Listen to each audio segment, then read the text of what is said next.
nakausap ko na yung mga kapatid ko. Pinapauwi ko yung kuya namin at pinapapalit ko yung uncle namin doon para pwedeng sumali yung kuya ko sa pangangampanya ng mga senators. At kinausap ko na rin si Kitty na kung pwede siya sumampa sa mga stage para mangampanya sa mga senators. At umuo naman siya. Sinabihan niya lang ako na ayusin lang daw yung schedule para alam niya kung saan siya papunta. Ma'am, bakit naging ganito po yung decision? Bakit parang all-in na yung Duterte family? Kasi di ba si Kitty po usually dati hindi sumasama? Oo.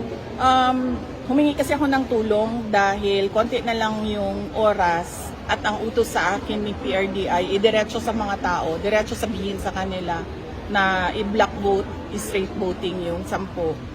So humingi ako ng tulong. Sir, i-charge yan sa iyo. Alam na alam niyo. Oo, no? So, yes. Humingi ka ng tulong. Humingi ako ng tulong sa mga kapatid ko dahil para maraming areas ang makover in a short span of time. So, umuo naman si Kitty. Basta sinabi lang niya na ayusin yung schedule at ipaalam sa kanya. Ma'am, anong pointers niyo po for Kitty? Kasi first time niyang sasampa sa stage with the speech na national. Pero lagi naman siya sumasama nung 2016. Pero high bata lang, pa siya noon. mag-wave lang siya. Siya lang ganun. yung dati nagsasabi na, Daddy, tapos na ang shorty. Oo. Well, nakita niyo naman, no, mabilis siya nag-mature sa simula ng 2016 hanggang ngayon. She's already 21 years old. At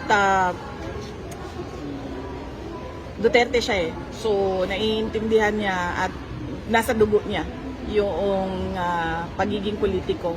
At naiintindihan niya ang bakit nangangampanya ang tao. Napag-usapan lang namin na ayusin yung messaging para maintindihan ng mga tao kung ano ba yung gusto namin sabihin sa ating mga kababayan. So, yun lang naman.